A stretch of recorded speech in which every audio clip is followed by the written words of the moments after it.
Bhavnagar fire વિભાગની team Haluria ચોક દિવાનપરા વિસ્તારમાં કામગીરી માટે પહોંચી તે સમયે થયો હોબાળો। ફાયર વિભાગની કામગીરીથી અસંતોષ માનીને વેપારીઓ દ્વારા પોતાના વેપાર ધંધા બંધ કર્યા। ભાવનગર શહેરના વિવિધ વિસ્તારોમાં રાજકોટ દુર્ઘટના બાદ ફાયર ટીમ એક્શનમાં આવી છે અને સીલ મારવાની કામગીરી કરી રહી છે। દિવાનપરા, હલુરિયા ચોક વિસ્તાર, પિરછલ્લા શેરી સહિતના વિસ્તારોમાં ફાયર એનઓસી વગર એકમો ચાલી રહ્યા છે।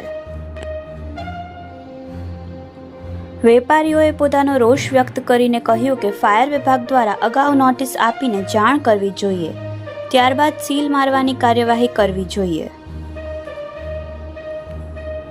Reporter Shailesh Raval, Yashvi Gujarat news, Bhavnagar.